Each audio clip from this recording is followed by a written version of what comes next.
Jeshi la Marekani kupitia kamandi yake ya kati CENTCOM limetangaza kuwa limeendesha mashambulizi mapya ya anga dhidi ya Iran usiku wa 11 mfululizo wa kuamkia hii leo Jumatano Julai 22 mwaka 2026,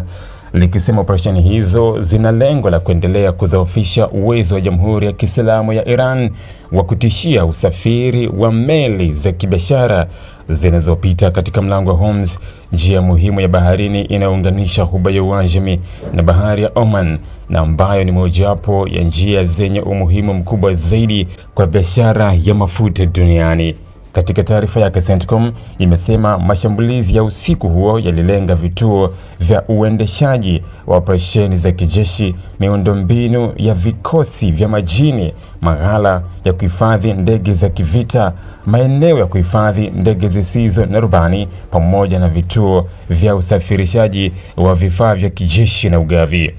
Marekani imedai kuwa malengo hayo yalikuwa sehemu ya mtandao wa kijeshi unaotumiwa na Iran kupanga, kuratibu na kuendesha operesheni zinazoweza kuhatarisha usalama wa meli za kibiashara zinazopita katika mlango wa bahari wa Hormuz. Kwa mujibu wa CENTCOM, kampeni hiyo ya kijeshi sasa imeingia siku ya 11 mfululizo, ikionyesha kuwa Washington imeamua kuongeza shinikizo la kijeshi dhidi ya Iran badala ya kutegemea njia za kidiplomasia pekee. Marekani inaamini kuwa kuharibu miundombinu ya kijeshi ya Iran kutapunguza uwezo wa nchi hiyo kufanya mashambulizi dhidi ya meli za kibiashara na kulinda uhuru wa usafiri wa baharini katika moja njia muhimu zaidi za biashara duniani. Katika taarifa ya CENTCOM pia imeshutumu Iran kwa kile ilichokiita ongezeko la mashambulizi dhidi ya usafiri wa kimataifa.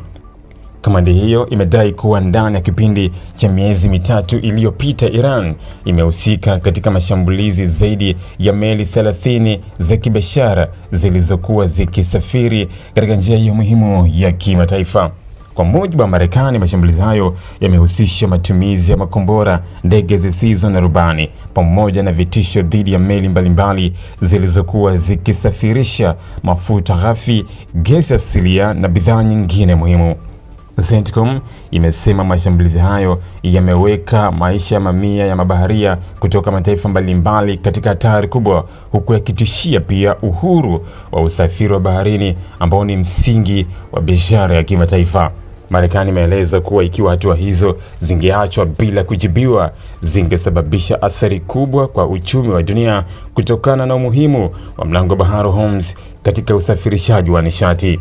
Licha ya hali hiyo ya kiusalama, CENTCOM imesema kuwa mlango bahari wa Hormuz bado uko wazi kwa shughuli za usafiri wa kibiashara. Marekani imesema tangu mapema mwezi Mei, mamia ya meli zimeendelea kuvuka njia hiyo salama, huku zikisafirisha mamilioni ya mapipa ya mafuta kila siku, pamoja na bidhaa nyingine muhimu zinazokwenda katika masoko ya Asia, Ulaya na maeneo mengine duniani. Mlango wa bahari wa Hormuz umebeba takriban sehemu kubwa ya mafuta yanayosafirishwa kwa njia ya bahari duniani, jambo ambalo linaufanya kuwa moja ya maeneo nyeti zaidi kwa uchumi wa kimataifa. Mataifa makubwa yanayotegemea mafuta kutoka Ghuba ya Uajemi ikiwemo China, India, Japan, Korea Kusini pamoja na baadhi ya nchi za Ulaya hufuatilia kwa karibu hali ya usalama katika eneo hilo, kwa sababu usumbufu wowote unaweza kusababisha kupanda kwa bei za mafuta na kuathiri mnyororo wa usambazaji wa bidhaa duniani. Mashambulizi haya mapya yanaonyesha kuwa Marekani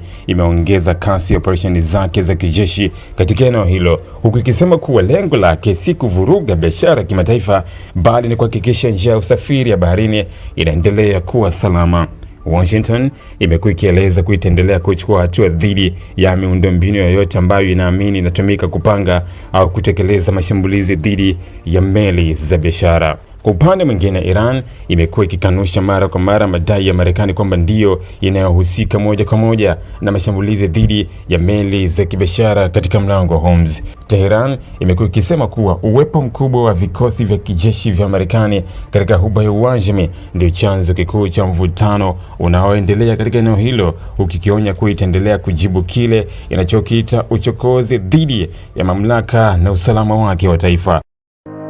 Ili kuwa mwanafamilia bora wa Global TV, usisahau kusubscribe, like, kushare na kucomment. Baada ya kusubscribe, bonyeza alama ya kengele ili kupata taarifa kwa kila video inayopanda Global TV Online.